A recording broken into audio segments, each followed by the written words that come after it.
Hi, everybody. It's Bob Ost. It's Friday, so it's the TRU Community Gathering, and this I actually counted this time. Last week I said we're at our 194th. So those who are following this on YouTube are going to be very surprised to hear that today, a week later, we're at our 193rd. It was just me being wrong. This is the 193rd consecutive week that we've been doing this. It started during shutdown. It started April 17th, 2020. It was a response to shutdown and the fact that none of us knew what to do with ourselves. And somebody said, "Why don't you open up a Zoom room?" And I said, "What's a Zoom room?" So I opened up a Zoom room, and this is what happened. Here we are. Every week now, we've been doing conversations about theater, about various aspects of theater. And it started off kind of just as a desperate way of getting together and creating community and talking about, well, how do we make art now that we're in isolation? Here we are, almost 4 years, almost 4 years later. It's like, what is it? It's 3 years and 10 months later, and we have a vaccine. We don't have quarantine anymore, and rumor has it that theater is returned to live performance, although we're not really where we were before the shutdown, and that's kind of a reality for everybody, for all of us at all levels of theater, Broadway, commercial, off-Broadway, regional. We're all still fighting to get our audiences back. So by the way, if you're out there watching this and you're in YouTube land or in our podcast audience, see a show.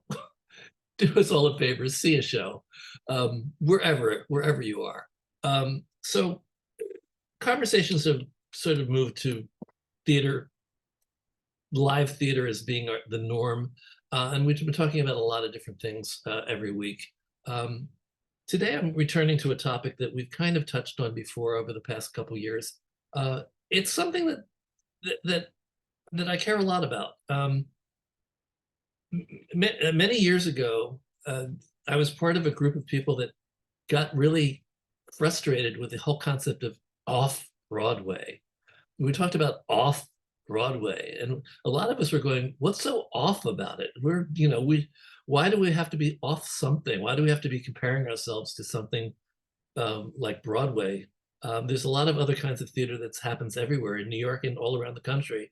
And I think it was Martin Denton who first proposed that we should use the term indie, independent or indie theater, to place us on a similar platform as indie film.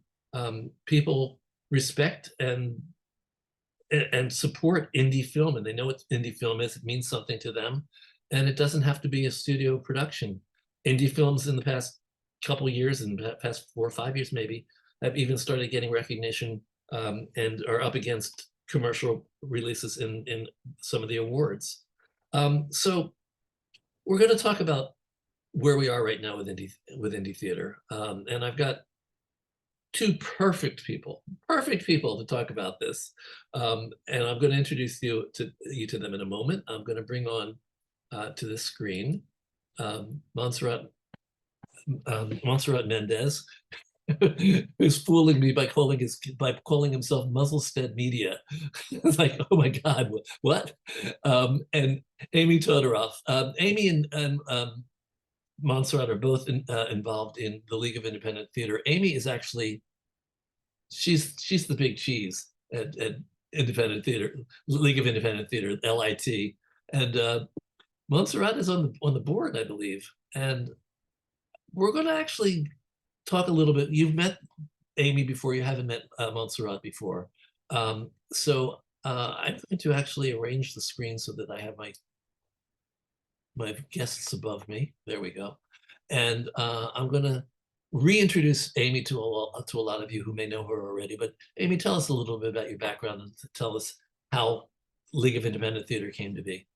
And tell me, and let me know, he said in his best Rachel Maddow imitation, let me know if I said anything that wasn't really correct. If I made any gaffes in what I was talking about in the introduction, correct me. Yeah, Bob, it's always lovely to be here. I love participating in this beautiful community. I think it's so special to have a gathering like this where everyone gets the opportunity to introduce themselves and you know who's in the room. Uh, One thing I did want to maybe not correct, but clarify Okay. is that when the League was just a simmering idea, there was something called the Indie Theater Convocation. The League of Indie Theater grew out of the Indie Theater Convocation. And yes, Martin Denton was there and became this champion for the term indie, but it was actually uh, first offered by Kirkwood Bromley, who is a playwright. And he is the one that first really clarified that we don't necessarily want to define ourselves in relationship to another industry or another facet of the same industry. And there are some people that still really love the term off Broadway, and that's fantastic. They are part of the umbrella as well. But a lot of people really have adopted the term indie. In fact, I was talking to someone earlier today, a producer from Chicago, who uses the term indie. It's taken off like wildfire there, and in LA the brand indie theater has really started to mean something specific and unique that for a lot of people makes more sense than the term off Broadway, but we still love off. Well, let me bring you back. Thank you for that clarification. I didn't realize that the Indie Convocation went back that far. I didn't know you as well back then. Martin was the guy that I knew, so of course I knew everything. I knew everything via Martin Denton and John Chatterton at that point. So those were the two people that informed my world and told me what was going on and made me go, indie theater. Yeah, I like that. I think indie theater makes perfect sense.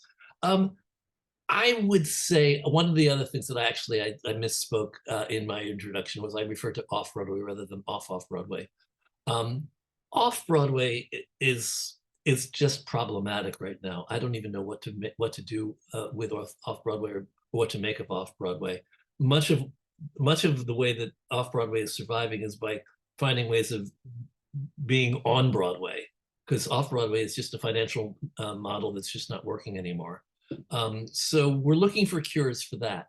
But off Broadway may want to continue keeping its identity as off Broadway, but I do discourage people from using off Broadway. I think it's way too. I think it's not an empowering term for what people are doing. But Montserrat, why don't you tell us about yourself a little bit? And you're involved with things other than League of Independent Theater, and I remember fondly that you wrote that amazing Importance of Being Earnest gay play. It was a gay. I'm trying to remember now. It was crazy. It was a crazy farce. It was a sequel to The Importance of Being Earnest. It was called Thoroughly Stupid Things. Thank you. A lot of people remember that play. I think that was my first full-length play of in indie theater. Oh yeah, off Broadway, right? Yeah. I'm gonna apologize if I speak with my hand over my mouth. I got attacked on December 28th in the city. Got 2 stab wounds and my teeth got knocked out. So I'm still waiting for my procedure there. But yeah, I'm a writer. I started out as a writer. I'm a director. I have a company called the Mosselstead Company, which is mostly film. And I sort of took a break, as I was telling you earlier. I think I told this to Aimee. I took a break from indie theater because I was having a hard time managing and balancing the cost of it while taking care of my family in Puerto Rico after the Hurricane Maria happened.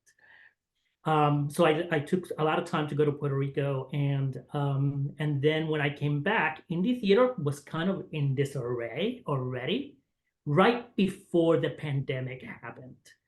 And I think it was I took time over the pandemic to rethink what my stance was as a theater maker. I sort of wanted to be a playwright, but I also didn't want to be most of my career has been myself producing myself, and at that point I had enough of a career to not to have to say I'm going to produce myself. I want other people to produce me. But theater's not there anymore. In this case, if you want to have a theater career, a lot of it has to be self-producing, because so much of the money and the foundation for any theater thing that's happening is you have to do it yourself. And I'm glad you say that, because that one of the things that we promote really aggressively with people is stop waiting around for somebody to produce you. If it's not happening, do it yourself. And some people absolutely. love me for pushing them to do it, and some people will never forgive me.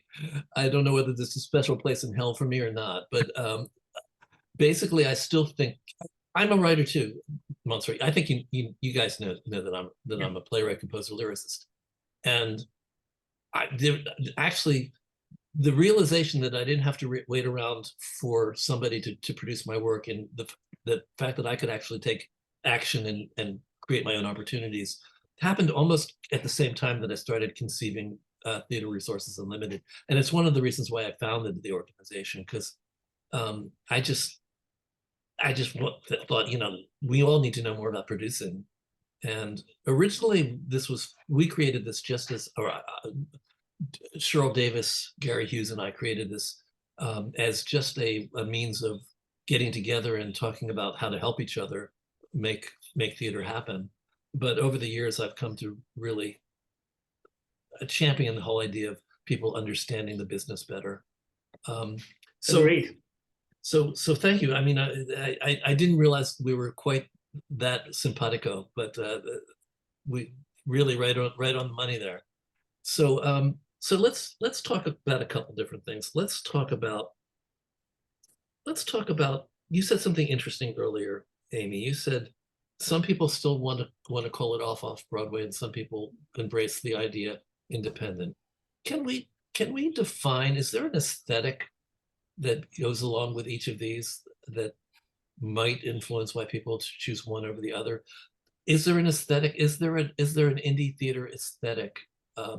Or is it just a question of, like everything else that's defined in our business, it's defined by equity, and how big your house is, how big the theater is? One of the realities is that the way we do things in New York in particular is really defined by the architecture of the space we're in, because those are the way the contracts are built. So yes, technically, indie theater is theater that exists in houses with 99 seats or less, or in non-traditional spaces. That is, the definition from Actors Equity. That is, if you're doing something in a larger space, you are automatically, according to the contracts, not indie theater. As far as an aesthetic goes, it's really wide open, but I'd say the one core is that DIY element of it. The people who do not want to go into some sort of pipeline where they're going to be disempowered in creating their own work, where they have a say in how it's produced, where it's produced. And oftentimes that does mean you're doing it yourself, and it is exhausting. But I do understand that some people find a sense of empowerment in calling themselves off Broadway. They feel it connects to a specific heritage, the heritage of, when you think of the 60s and 70s, or even into the 80s, Hair as the ultimate, this was off Broadway and it moved through a pipeline. But as far as aesthetic goes, one of the great things about indie is it's puppets, it's movement, it's spoken word, it's nonverbal. It can be absolutely anything, and it can be much more risky and much more intimate because the spaces are smaller. The just by definition, you're not trying to sort of produce to the widest swath of people. You can get very specific with what you want to do with indie theater. Montserrat, would you like to add anything to that about your thoughts about what is indie theater? And then I want to actually bring up some specifics. I sort of love it because I'm an indie filmmaker, and I think there is suddenly a chance, and I am going to to say about the changes that are coming up. Pandemics punctuate history. That is 100% what happened with the COVID. Is 100%. I'm a data guy. I love data. And I went and I looked through the data of the 1918 Spanish flu pandemic and saw how it changed America and how it changed New York. And so how this pandemic is changing New York and how it's going back to creating small communities of artists that can just basically move along. And so it's a very indie movement. And indie films, which were killed by the streamers before the pandemic, are now coming back because the streamers proved that they were not as successful as they've been selling themselves. And so now there's a big indie movement again. And so I feel that New York is in this indie renaissance. And so I love the idea of calling myself an indie artist because I can combine both my love for theater, which is how I got to be a filmmaker anyway. And so it allows me to expand what I do as an indie artist, but I don't have to stay in one particular genre or niche of the system. One of the specifics I wanted to bring up is that, again, in an industry that's defined by equity contracts, for the most part, indie theater, well, I don't know if it's for the most part or not, but a good deal of the indie theater is basically showcases at this point, isn't it? The only way that you can really run more than 16 performances in indie theater is if you use non-equity, non-union actors. Am I correct with that? Is there another branch of indie theater that I should know about? You are correct in that most indie theater is done on a showcase code if there are equity actors involved. There is an extension where you can add 4 performances. So you could possibly do up to 20, but that's it. Oh, I thought it was 12 with an extension to 16. I believe, I mean, look, things change so quickly. Oh, okay. I believe it's 20, but okay, you might be right. How exciting! You can lose even more money. That's wonderful. Yes, it's still not a money-making enterprise. You're doing it out of love. Yes. Well, you're doing it out of. I want to actually step on the soapbox for a second. You're not just doing it out of love. I want everybody in the room to understand that you're doing it because you're building a career. You're way ahead of the game if you're spending and even losing money getting yourself produced than you would be if nothing's happening in your career. You're building a resume. It's really important. It's really important. You're building an audience. You're building a following. So there's so many reasons. There's so many good reasons to lose your money on a showcase. But it's just really it's part of the business. It's what you have to do. So let me go back to what you said before about the Indie Convocation. Talk about the roots of that and how that developed, and then we'll also move to the most recent convocation you had, which was like a week or two ago. So the original Indie Theater Convocation was in 2008. It was born out of that financial crisis. And, I love what Montserrat was saying about pandemics punctuating history. All kinds of crises really define moments, and how people respond to those crises, it defines communities. The financial crisis of 2008 shuttered a lot of venues, particularly the New Ohio was in dire straits and forced to close. It did eventually move to another location before recently ending its run by their choice last year. But the intense loss of space to work was really alarming. And so the leaders that you mentioned, Martin Denton, John Chatterton, John Clancy, Kirkwood Bromley, all these people that were doing it before I even knew what indie theater was. They got together, they formed the Indie Theater Convocation. Out of that gathering town hall type community event, the League of Independent Theater was born, as were the NYIT Awards.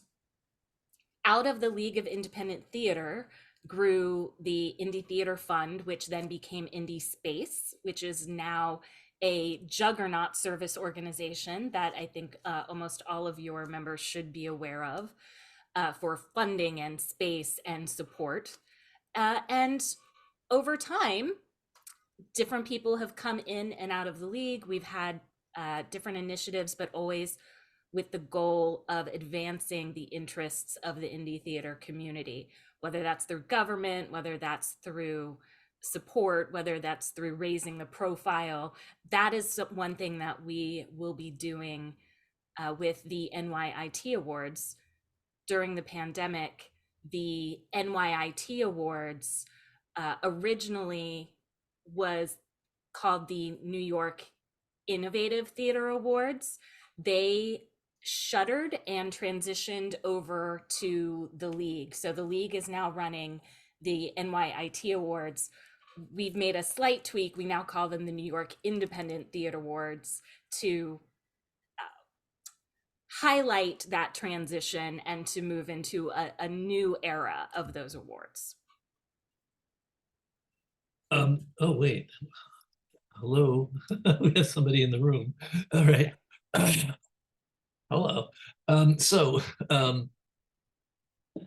The recent, well, I want to talk more about the New York Independent Indie Awards, but I also want to talk about the convocation a little bit.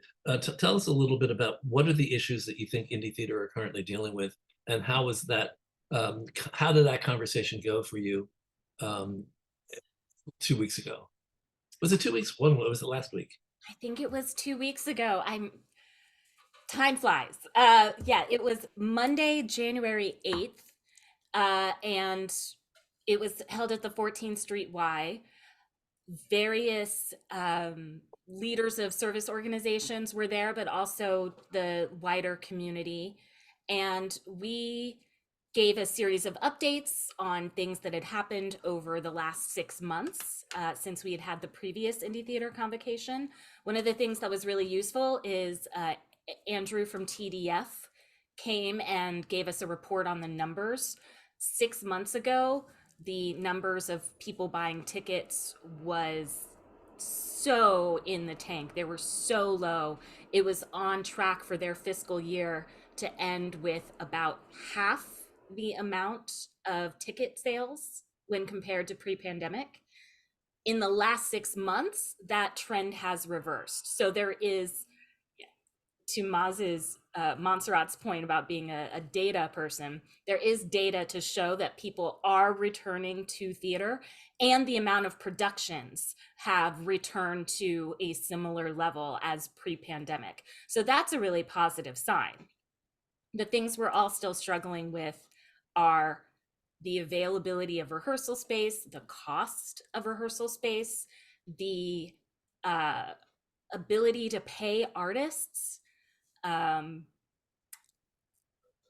There was a lot of calls for government support, particularly from the city council, because there are, programs that if we could really just unlock them, they could be helpful, but getting through the red tape, getting through the budgetary process. One thing that is of a big concern is the DCLA grant cycle is lagging behind. Partly that's because of the budget process. They still don't have their budget set in stone yet, so they can't disperse their grants until they get their budget. So yeah, I think Tim Erickson was there as well. So if he has something else that he wants to pop into the chat to jog my brain, I would appreciate it. But I think those were the sort of the big overall highlights. We also made quite a few announcements that I'm sure Montserrat can fill the group in with as well. Montserrat, you want to fill in? Hey, Tim, go for it. Give us some more info, okay? Any prompts? Let's see. No, not yet. All right. So Montserrat, you want to fill us in on some more detail? Well, I unfortunately missed that January 8th because I'm still healing from the attack on December 28th. But I joined the League of Independent Theater board this past year. So I literally just had my first board meeting about a week ago. I'm so excited. I think it was during the writer's strike. I gotta stop you there. I don't know why anybody gets excited by board meetings. Oh, I'm very excited simply because I think Aimee has a way to really engaging a person. We met in the summer. I was on writer's strike, so I couldn't do anything, and I was like, oh, I'll take this meeting. And I started talking to her about what I thought it would take for me to return to indie theater. I felt like there was a sense of community that I was missing. I felt like we lost communication. I couldn't find shows anymore on Facebook because everything on Facebook just goes blind by. And at the beginning of 2020, when the pandemic first happened, I had a couple of Latin American theater companies, Caborca Theater and a couple of them, reach out to me and beg me for their Martin Denton reviews from NewYorkTheater.com because they're trying to apply for survival grants. And they couldn't find these reviews. And I was the one who reviewed them because I speak Spanish. Martin had me on the Spanish cycle. Anything on Repertorio Español, anything on the Latin theater companies, I was the one that reviewed them. So I made sure that I found all those reviews. A lot of saved on database, and then I used the Internet Database Archive to find the ones I couldn't, go back on that website. And I felt, oh, wait a minute, I feel that that's an element of the community that I'm missing. I didn't realize I missed it until that point, which is NewYorkTheater.com. The minute it left, I lost my sense of what's going on because I would, as an indie theater maker, I checked that website constantly. And then suddenly it was gone. And then suddenly I was out of theater, for a long time. So I reached out to Martin Denton and I said, hey, can I get this website from, I would like to restart it when the pandemic's over. And Martin answered my email, but he didn't tell me, he answered every question except for that. And then I found out that he lives very close to me in New Jersey. Around the block from Mac Rogers and Sandy Yaklin, two of my dearest friends. And so I was like, Martin, you're around the corner from me. Let's talk about NewYorkTheater.com. And he finally sort of said, yeah, Moz, if you want to do something with it, I have all the data. I unfortunately lost the website, NewYorkTheater.com, because he forgot to pay it for 1 year. And then now somebody wants thousands of dollars for it. But then I brought this to Aimee at a meeting and she was like, oh, okay, there's something here. And so we've been, for the past few months, been developing an IndieTheaterNYC.com, right? .com? Yes, .com. Yes, which is sort of what I think the next iteration of what NewYorkTheater.com would be, which would be a place for all indie theater makers to list their shows, to write articles. We're still discussing the idea of reviews, simply because I personally would want to be reviewed, simply because those, as a playwright, as an indie theater playwright, which no theater is not getting enough coverage anymore. I mean, the New York Times doesn't even have a good theater critic anymore. The Washington Post got rid of their theater critic, Even more basic than that, Backstage isn't doing much reviewing either. Yeah, and for me, theater reviews, I'm sorry, somebody's calling me. That's John Andrew Morrison, Tony nominee. I just want to jump in and say that I think that you should really think seriously about reviews now. Yeah, because Uber isn't around anymore, indie theater isn't around anymore.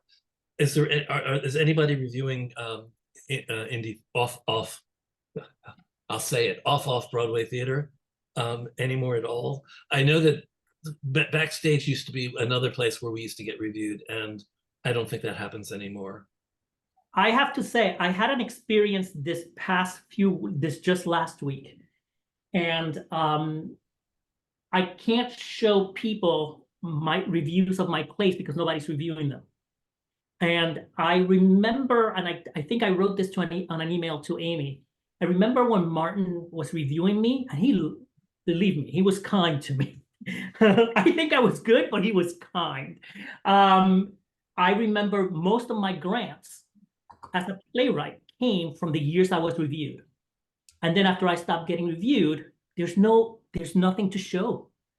So I do think that we want to very gently discuss what reviews look like, if we're going to call them reviews, because there are many other theaters, particularly off-Broadway playwrights and roundabout, who will not take a play that's already been reviewed on their deck simply because it's already been premiered. So I think we can talk about them. Oh, that's a whole other conversation. Premieritis Yes, a is a whole other completely different conversation.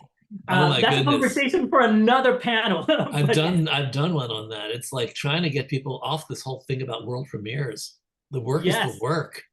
But if you check GuideStar, and check on all these non-for-profits that are major non-for-profits, you will see the item lines that say, oh, they're getting $12 million for a world premiere. They're getting, it's $4 million for a New York premiere. So they don't like plays that have been reviewed. So, but I think we can discuss them in a way that I as a playwright can make my business happen. And I think a lot of conversation gets thrown around about money. And I think there are a lot of producers.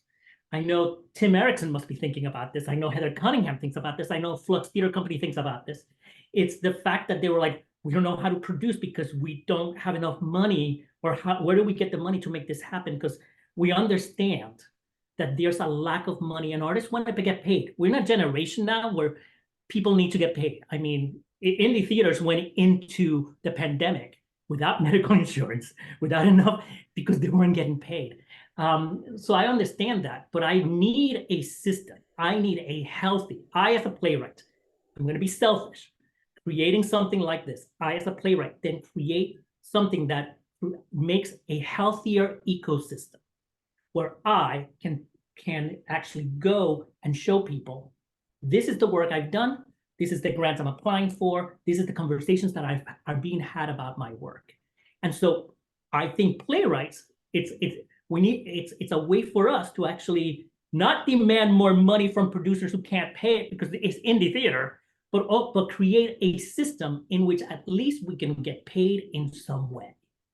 Can you tell the room a few of the places that offer grants for writers? I know that NYSCA, if you are, I was asked to fiscally sponsor some artists and apply for grants for them. So I think that NYSCA has individual grants. I think NYFA has individual grants.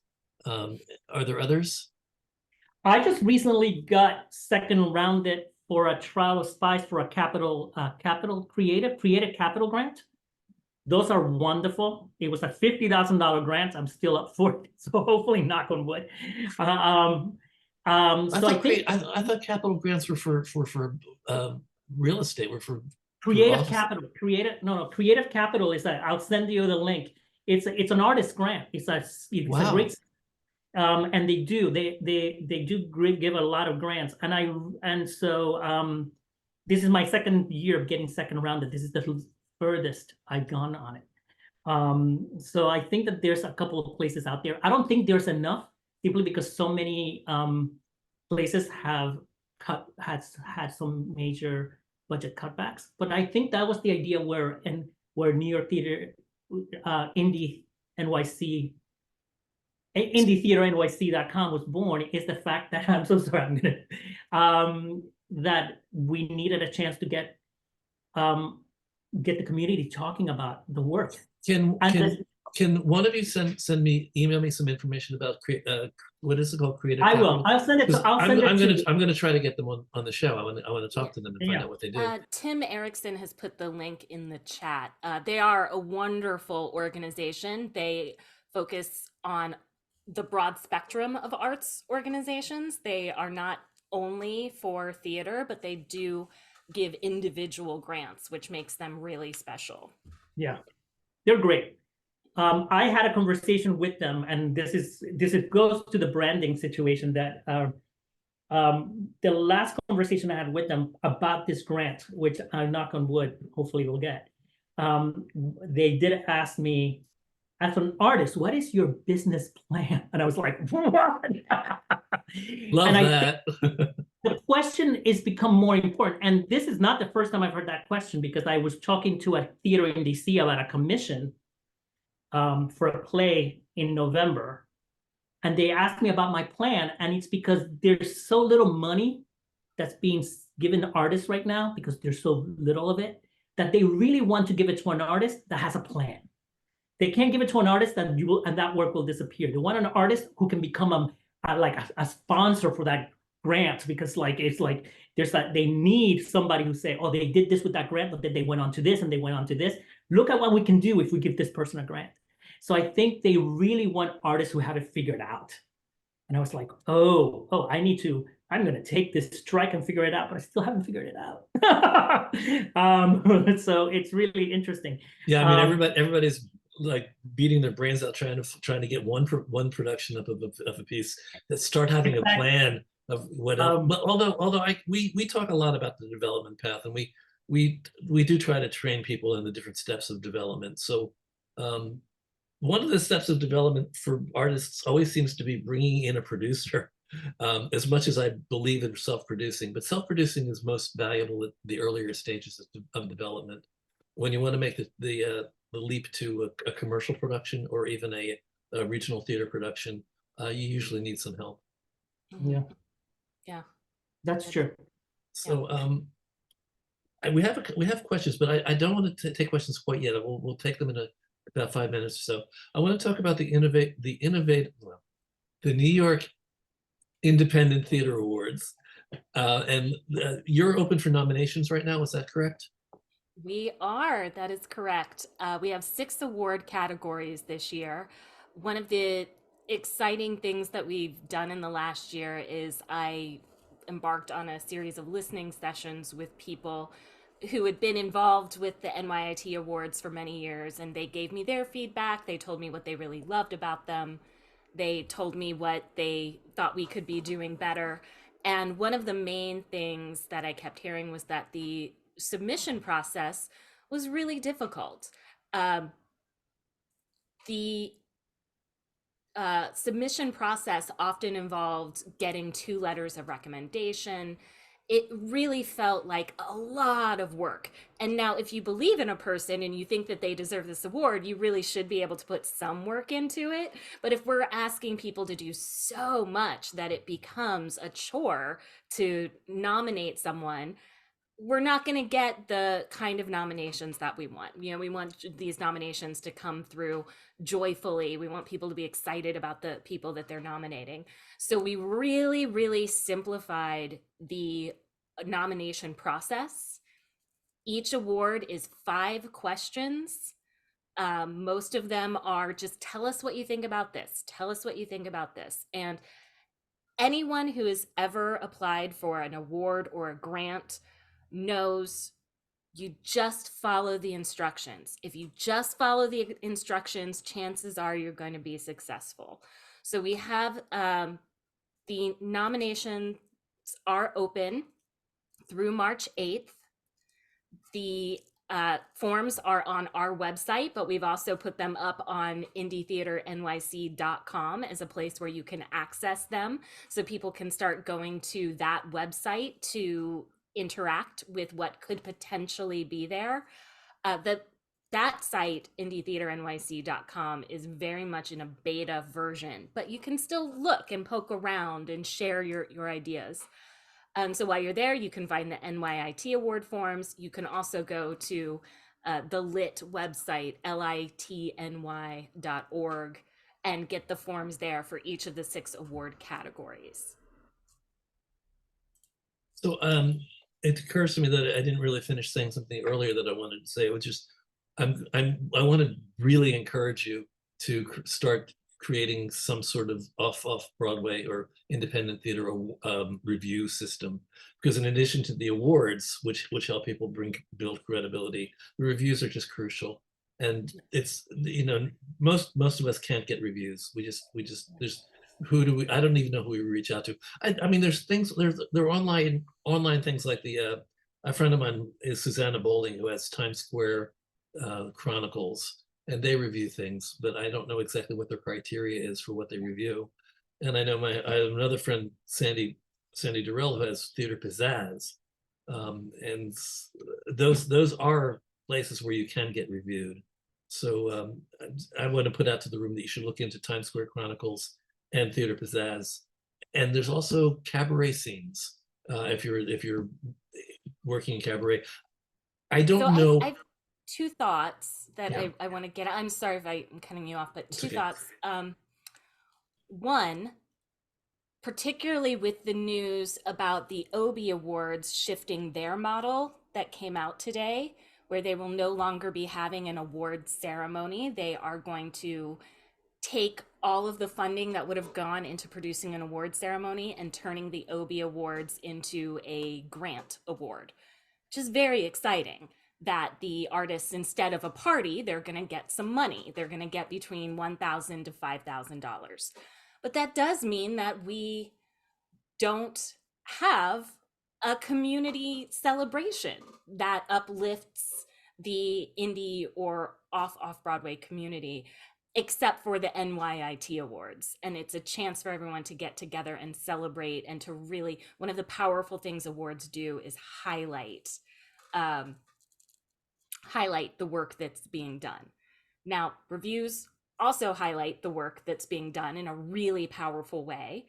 And I think that part of the work we need to do is start educating people on what is a premiere and what language should we be using if a production goes up and we want it to be reviewed, but it's not actually the premiere production. There are very specific criteria that a show has to meet in order to be called a premiere according to the Dramatist Guild. So part of that is incumbent upon us to educate people around, if you have 5 performances of a play in a festival, that is awesome, and we will review it, but don't call that a premiere, because it's not a premiere unless it meets one certain criteria, and one of those criteria is 21 performances.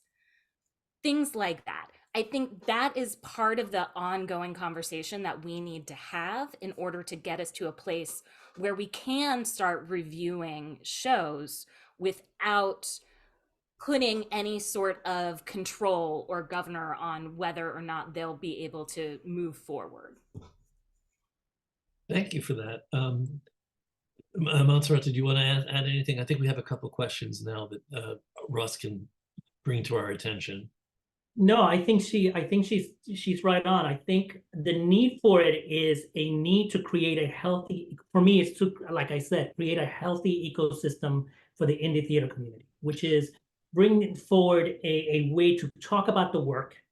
I don't think if we don't talk about the work, then we're not feeding the bloodstream of American canon. And I think that's another worry of mine, that all this beautiful work that's being created is not joining the canon of work that's being studied and being talked about, and it's going into the regional theaters and it's going into community theaters simply because nobody's talking about them. And so I think that for me, the important thing is getting people to talk about the work in a way that pushes playwrights and writers and directors and actors forward. And so that's part of the idea. Will it be the same as the old NewYorkTheater.com? I don't think so. I think it's going to be a different animal inspired by NewYorkTheater.com, because I think times have changed and our needs have changed. And also there's a new generation of artists that are coming by that are just going to pass us by anytime soon that are going to make it their own. So I think that's the important thing, to just put something in there that helps bring the community together. Will it work? I think we would give it 2 years of trying to build it, and then at a 2-year point, there should be a momentum that's gained where it does become something that's moving. We're just gonna see, Thank I you. want to respond to Tim Erickson.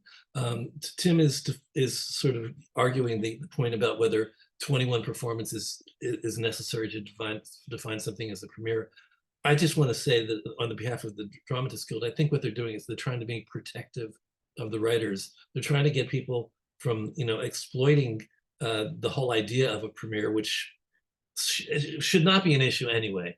Premiere-itis, we call it premiere-itis. It drives us all crazy, but you shouldn't be required to say that something is a world premiere if it only has 3 performances somewhere, or 10 performances, or whatever it is. I think they're trying to create a guideline, so that theaters that are presenting things that aren't fully realized productions can't take your premiere away from you and say this was the premiere. We won't produce this unless we can call it a premiere. That's the thing that kills me.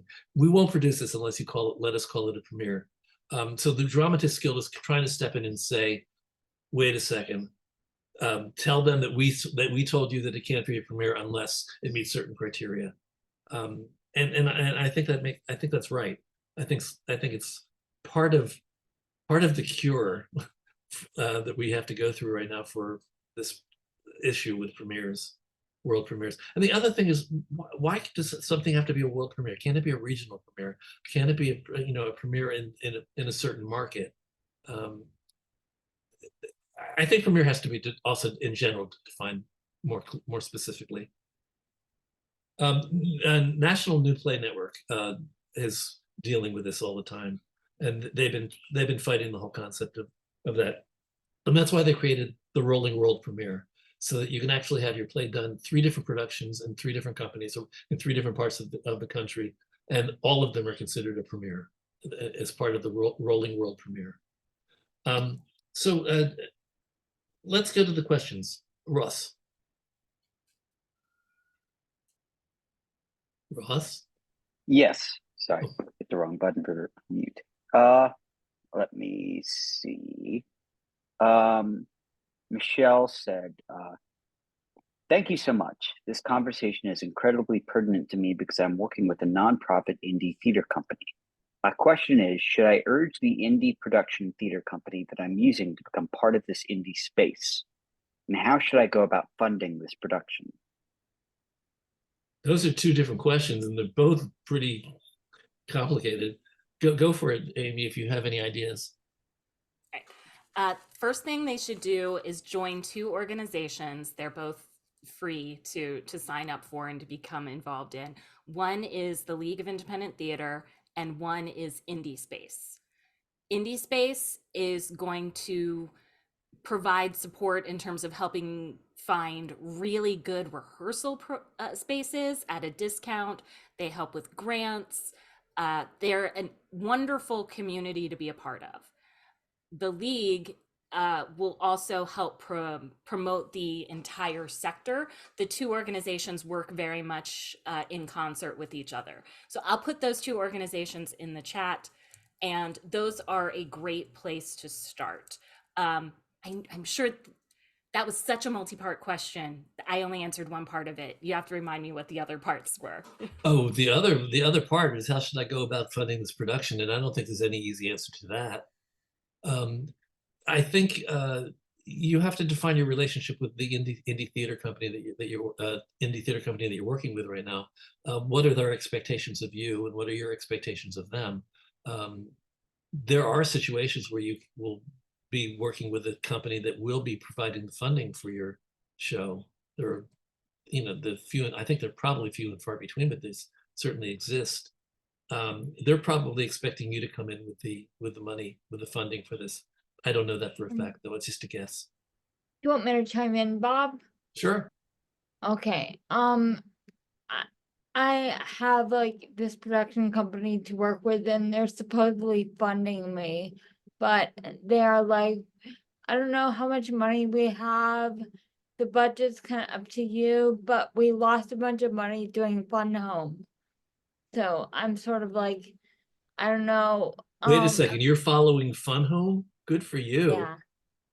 Yeah. So I have a bunch of really annoyed people in a super conservative town you know? Okay, Michelle, I think what you do, I think you have to realize that you have a complete right to sit down and talk to them about the details of this and find out what is going on.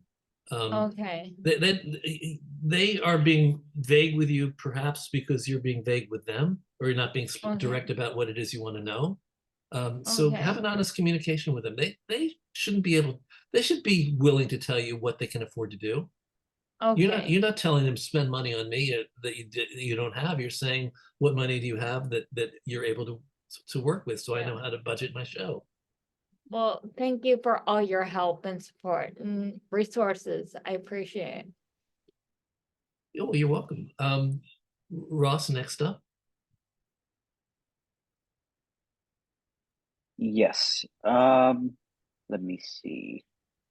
Question for Eric Aimee. Rothman. Yeah. Yes.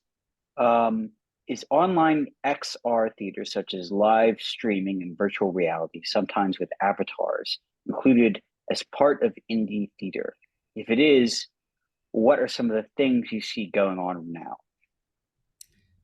Yes, so long as there is a live component to it. This space is so evolving in this moment, but I strongly believe that there needs to be a live component to it for it to be considered theater. If not, then we're shifting into something closer to film or television, or a recorded event. What I'm seeing a lot of is people are creating their theatrical performance as it's meant to be performed in a theater, and then they are streaming that live, and people are watching it in their homes while there's an audience watching it in the theater. So it's happening at the same time. And those companies that are doing that are seeing such a high return in terms of their ticket sales are going up. People that participate virtually are more likely to then come to the theater in person.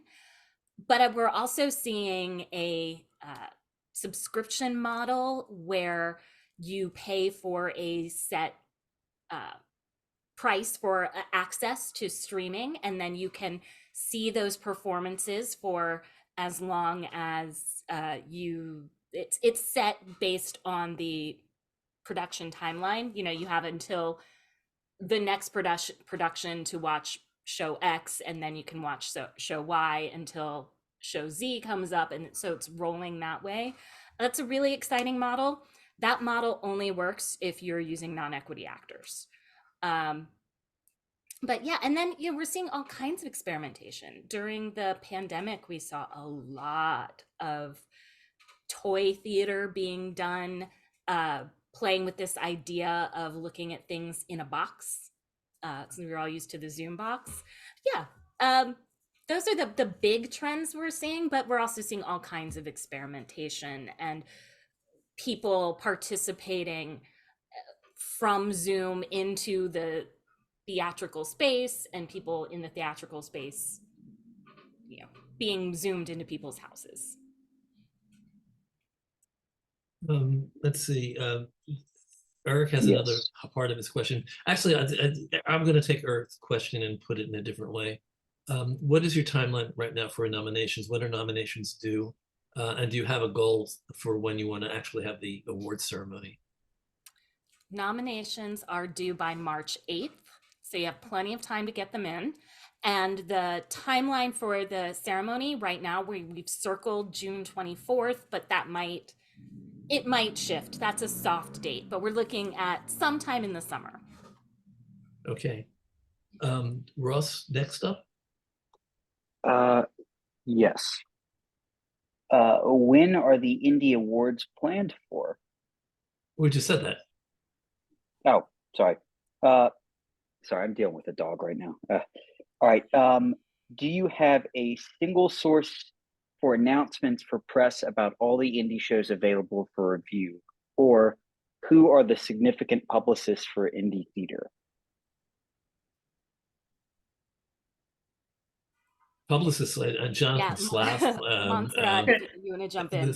I'm going to jump in on that one. I feel like Well, look, I'm just jumping into this indie theater after being absent for a very long time, and thank you, Aimee, for jumping me in.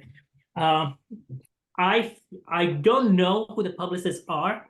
I know that there are some. I know that I'm working with Andrea. Um, yeah, where I'm associate producing Retro's new show, and Andrea is the PR person that we're working with. She's wonderful. She knows indie theater inside out. I'll get you all that information, and you can send it out at a later time because I don't have it in front of me.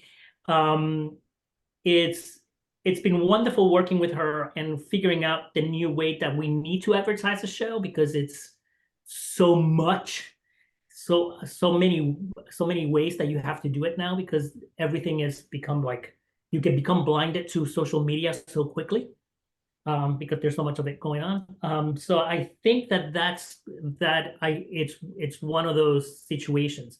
Part of the reason why we wanted to create indietheaternyc.com is that reason that there wasn't a proper place to list the shows, a proper place for PR people to list the show and have all the information in there. One of the things we're working with, and we need a certain number of companies to actually list their show with us, in order for us to beta test this. It's a dynamic search bar, which means people can go to the front page and just like a movie theater, they'll look for the title of the show. They can check for prices. They can check for location. They can check, and you'll get a listing of those of the things that are being offered in the theater.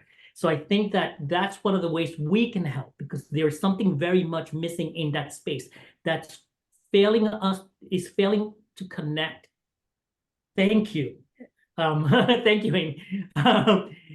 Failing to connect the community. And I think it's because the pandemic killed a lot of that momentum and a lot of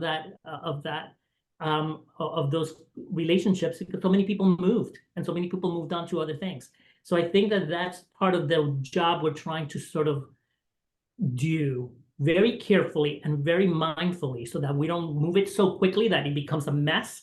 We need to actually just do it in a way that eventually will become it pays for itself and it basically can be passed on to other people to take care of. I know that I'll do it for 2.5 years, but I don't know. I have a directing career as well, so I don't know what I'll be doing. And I know I'm directing a movie in New Orleans, so in the next year. So I know that there will be times when I need to walk away from it. So I want to create it in such a way that it can be it belongs to the community, which is the difference between the Martin Denson site and this site. This site will belong to the community, and so it can never go away as long as there's a community interested in keeping it up. I just want to jump in and say that the majority of commercial shows use big companies. I mean, it's pretty much dominated by big companies that you're never going to want to even have to know the names of. But there are dozens and dozens of publicists in the city right now. I have a list of probably 30 that I could send if somebody wants to email me and ask me for the list. Here comes Dave. I love Campfire. Sort of DAR publicity, Katie Rosen Campfire. Yeah, sure. Yeah, I have a pretty good list of those. Susan Crawford, you have a hand raised. Susan? Oh. Yes, sorry, I'm here. I just wanted to throw into the mix our experience of having hit upon the cabaret contract. I don't know if our guests are familiar with it, but it seems to be very, it's dominated by equity. They'll take in non-equity actors, but they have to be under this equity contract. I will be including it in my what I didn't know presentation. Should you wish to do that post about working under equity. But also we've been working with a press agent who did get us, out there, and we're getting reviewed, and it isn't costing a whole lot of money, so it seems to be worth it. Oh, and another thing is to post in Patch. Patch is this hyper local newsletter, and it's pretty inexpensive. You can just do very, particular neighborhoods, not the entire city. So I've been posting our show in that. Okay, well, you're doing very well, and she's been selling out. I know this is like talking a foreign language to everybody, but Susan has been selling out her show every Monday night. It's like, I was there last Monday. It was a packed house. So, and you're using J. Michaels, so we have to give J. Michaels some kudos for that. Right. Somebody mentions Joe Trentacosta. I adore Joe Trentacosta. One of the nicest, smartest guys around. There are lots and lots of publicists. Is there another question? Yeah. Okay. Question: since reviews are scarce, is there an avenue to write about shows through Instagram and/or Facebook that meet journalism standards? That's a great question. Journalism standards, what is that? I have to tell you that I am really, I'm an old guy. I'm really frustrated by people who call themselves reviewers. They're all over the internet, and they're all over their blogs. There's thousands of blogs. Everybody's got an opinion, and everybody writes their opinion. Journalistic standards. I don't know. I don't know how you would define that. I don't know. Any thoughts on that, Aimee? I can say that those things already do exist. There are organizations that review only through Facebook, and they make a long Facebook post that explains, the show, and they review it, and there's usually enough that you can get a pull quote. There's the whole thing is 4 or 5 sentences, and that is something. The same is, it's not as easy to review on platforms like Instagram and TikTok because they're so video based, but you certainly could.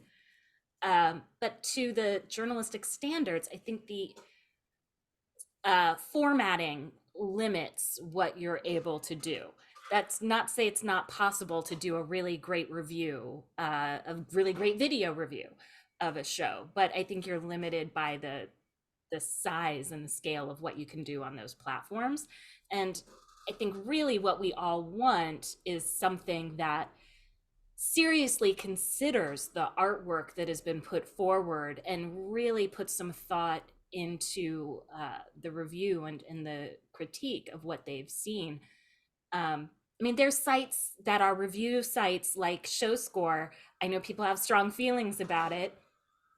For better or worse, it's a reviewing site. And I don't think anyone would argue that the reviews on a site like that are up to a journalistic standard, because they're not built to be. They're built to be 3 sentences and with a score.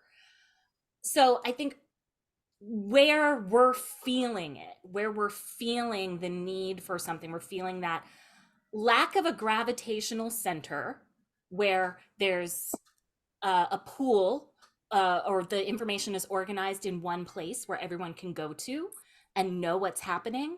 And we're missing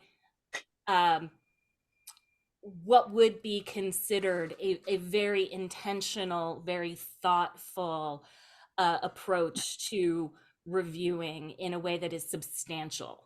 It's also really useful if a reviewer has enough knowledge and experience that his reviews are in a context. They're in some sort of social context or just cultural context that they understand. I'm very suspicious of the rash of reviewers that have just exploded over the internet in the past 10 years. I'm a little wary of them. Of course, you can, like Aimee was suggesting, you can get pull quotes, but then again, there's when the rest of us are looking at your advertisement for your show and we see pull quotes from places we've never heard of. My Aunt Sophie said, it's like, well, that's nice. I'm glad, good for your Aunt Sophie, but I think we have a bigger problem right now. I think we have a problem with the fact that there just has been a dearth of substantial sources of reviews for this particular aspect of theater. I keep going back to Uber. For good, bad, or indifferent, whatever it was worth, John Chatterton really, I think, did something very important when he did Uber, and I think that And it's not the car company, guys. It's OOBR, Off Broadway Review. Guess I should clarify that. And you know, there are others that are just not with us right now, and people are no longer reviewing. That used to be those are the reviews that we wanted to get. We wanted to get a backstage review. I don't think you get a backstage. They don't do it anymore. You wanted to get an Uber Award review. You wanted to get others that we've mentioned that are just not there anymore. So I think that again, I'm going to put in a vote of support for you guys to develop Indie Theater NYC and consider including reviewing as a possible part of what you'll provide. And I'm sentencing you to such labor, like 10 years of hard labor here. But we need it. We just need it. Any other questions that I'm missing? Ross, anyone? Don't believe so. No. So we can basically call this a night. Although I encourage Aimee and Montserrat, if they want to stay a little bit longer and meet some people one-on-one and maybe talk. And I'm going to go and give my final speech to everybody and thank Aimee Todoroff from League of Independent Theater and Montserrat Mendez, extraordinary playwright and apparently an extraordinary board member who enjoys board meetings.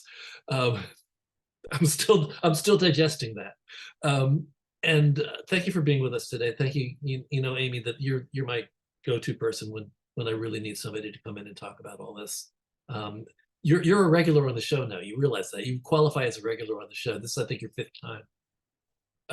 And Oh, I need to get a jacket. Oh yes, you get a jacket, don't you? That's right. You know, that's right. The 5-time host, 5-time co-host. So everybody out there in the room, guys, thank you for being here. I appreciate the fact that you come every week and you care about this. You care about what people have to say. You care about the topics that I bring in for discussion. I'll ask you again if there's things that you want to discuss that I'm not putting together. Just ask me. I think most people know that if you send me an email and say, hey, can we talk about such and such? Almost every time somebody's asked me that, I've done it, I put it together. So I'm happy to do that. Those of you out there in YouTube land and podcast land, if you're finding us for the first time, I just want you to know that we're Theater Resources Unlimited. We're an arts service organization that was created basically to help everybody in the business, but particularly producers, understand the business side of producing, of theater, the business side of theater. And we also support writers and artists.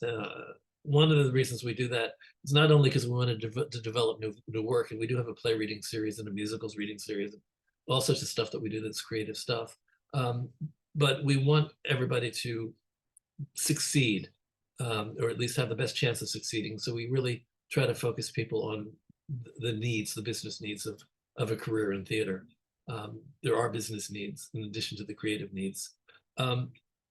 So thank you for being with us, everyone. And if you want to be part of the room out there, you can do that. I can make that happen. I say this every week. I can make that happen.